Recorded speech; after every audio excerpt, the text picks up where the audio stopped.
Hi everyone. Right, we're going to use prickle balls today. I quite like using these if I don't want to do a big Pilates workout. I just want to use these to release some muscle tension. So we'll work the feet, the legs first, then we're going to come and lie down, put them under the pelvis, put them under the shoulder, and we'll see how we go with that. Okay, so come and stand up. If you haven't got a prickle ball, you could use something like a tennis ball or just do the movement and go through the process without. Okay, so let's have a stand. Put the ball in front of you. Step back slightly, left leg behind you, right foot forwards. And I'm trying to stand full on so you can see what's going on. So can you see I've got it underneath the ball of my foot and not under the toes. My heel stays on the floor, hands on the hips, drive the knee forwards and backwards. Press. So it goes towards the second toe but doesn't quite go all the way over. But it could do, but just watch if you've got any knee issues. The back one is just as much as the front one. If it hurts, just reduce the range, just do a small range of movement to reduce. Okay, let's turn the big toe in towards the floor. So I'm rotating the whole of the leg. Be mindful you've got a hip issues here or hip replacement. Okay, knee in. Keeping the back leg still.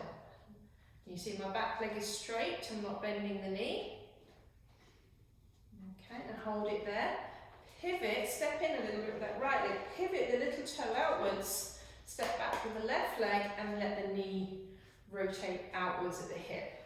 So I'm thinking about the thigh bone in this action, outwards and inwards, outwards, inwards. Then we'll put the two together, to the left, to the right, left, right. And then step back.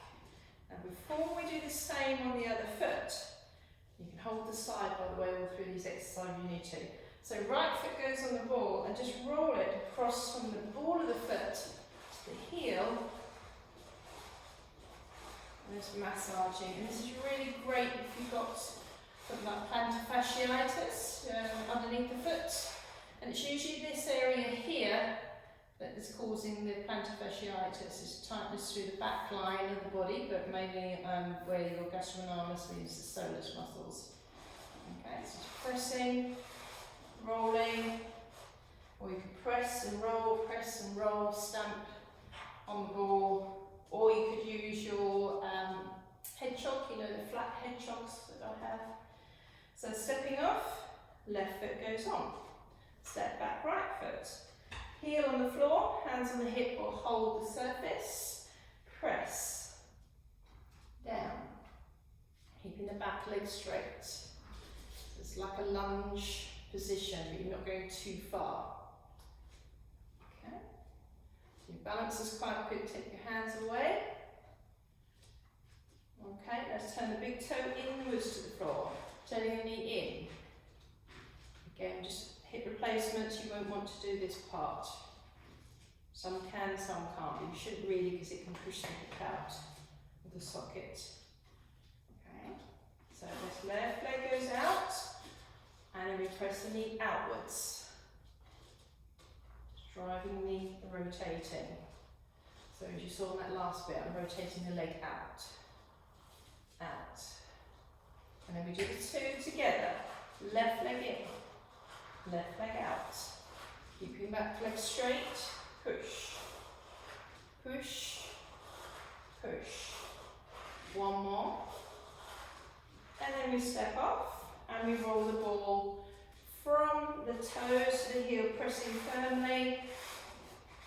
You can do this in the kitchen as well when you're waiting for the kettle to boil. You don't have to just do this, you can just take it any way you want really.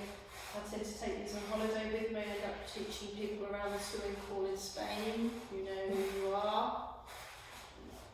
Anyway, so that's the feet. So if we come back down to the mat, and we'll put these two prickle balls under your pelvis now. So I quite like doing this exercise, so not only it just releases the muscles underneath the glutes, your hip rotators, your piriformis can get a little bit tight, and then we'll do some exercises that will release the front of the pelvis as well, okay, the hip flexors. So we're working around the front and the back of the pelvis. So balls, lift your bottom up into a little bridge. If your back's a bit tight, make sure you engage your glutes slightly. So place the balls either side of your sacrum. That's the section that's in between the pelvis. And then we start to roll side to side with the hips. Try not to get caught up in your t-shirt like that. So just move it around. I've got a tight spot there, so I'm just going to stay on that right side and just roll around there. It's not really tight, it just feels quite nice. So it's just releasing any tension you might have. Okay, you can move them up. They do tend to squeak, as you can hear that, or move them down further and then just roll across, releasing any tightness again. So I'm going to have a little stretch on that side, pushing a little bit deeper.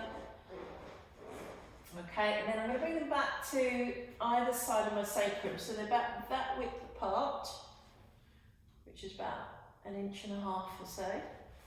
Okay, so they go either side of the sacrum, and we pick up the right leg, we pick up the left leg, and we hold the knees into the chest. Now I just want to give my back a stretch. Okay, so it's feeling a little bit tight. So you can place your hands, if your knees are okay, around the front. And I'm just lengthening, that feels so good on my lower back. Alright, so just let the legs pop back up. So you'll find when you pull them in, they'll just pop to a position where it feels comfortable. So my hands are underneath the legs. I'm going to place both my hands, we'll go for the left leg first. Both the hands underneath the left leg, then you can see what I'm going to do with my right leg. I'm going to lower the right leg down, toes on the floor, heel on the floor. Heel peels away, so the toes stay on the floor, and then as you peel your toes away, bring the knee towards your right shoulder. So toes go down, heel goes down, heel comes up, knee comes back in. So while I'm moving the right leg, nothing else is moving. Okay, so I'm not arching the back. So we're going to bring the right leg in, extend the right leg up to the ceiling and hold. Breathe out, lower the right leg. So we're trying to find the back of the leg to lengthen it. And as you bend the knee, slide it back in and extend the leg back up to the ceiling. So it's down, I'm slightly pulling my left leg towards me. So I can get more stretch through the front of the right hips. Remember, when we've got the balls behind, when we're massaging, that's releasing those ones. But when I'm here, I'm trying to work from right underneath my rib cage to lengthen my hip flexors, from under my ribs to the top of my thigh bone, and we'll do the same on that left side now. Hold the right leg, just not too tight, just loosely, and then we tap the foot down to the floor with the toes, drop the heel, lift the heel, bend the knee back in. So down, down, up, up. Okay, and then we bring the leg in, we extend the left leg up to the ceiling, point the toes slowly, lower the left leg slightly, pulling the right one towards you, bend the knee, bring it in, extend the left leg up, blow out through the mouth and lower the leg. Bend the knee in, extend and blow,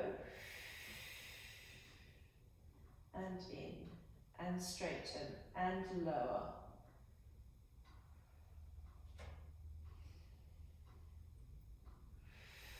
We'll go for one more. Then what you could do is just go straight into a little mat workout. So if you wanted to do this you actually did the exercise before, actually, I fancy now going into doing a class that you didn't before you did this, then you can just go straight into it, even if you only do a little bit. What I'll try and do is some smaller clips, so you can do bits to break it down if you wish. Right, so lift your pelvis up into your bridge, take the balls away, place the pelvis back down. Now we're going to move up into the shoulders.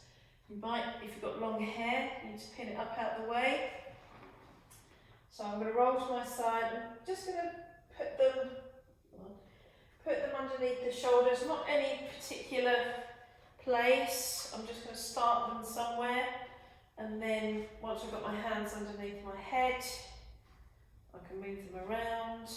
If you haven't got very good shoulder joints, got problems there, just be careful with this one. So once I've got them into a position where I feel comfortable, I could stay here and roll on them, but I quite like to do it this way. And also you can use therapy balls, which are the soft ones that haven't got the prickles on. Alright, so they're from Physical Company. Right, so lift your hips up and then start to roll across the top of the shoulders and around in different directions. Lifting the hips, lifting the elbows, and maybe even going on to the neck area. Just watch your hair if you've got long hair, because it can pull on it. Okay, and then just bring it underneath the base of the skull. And so same sort of thing as we did on the roller. If you did the exercise in a roller, it's just getting the skull and just rolling the head. And I actually prefer this when I do the roller, because it can massage the neck as well underneath my base of my skull. And then you could just leave them there, or just leave one there and just massage. Okay. And then we could do some arm work with just one ball, and just do different movements underneath the shoulder blade. Start with the arm out straight and move it from underneath your arm. Becky does a really nice one. I'll ask her to put one on, because I know you quite like that sometimes. Okay, so moving the arm back and forth, the shoulder blade back and forth, moving it in, up higher, just moving around in different positions. Okay, and then obviously doing the other side. And just want to compare the two. Even after being on the foam roller just now when I did a clip, this arm is so much better, so I will need to do that arm, but I shall let you carry on and to complete the other side, and I'll be in touch with you, or see you again soon. Okay, thank you.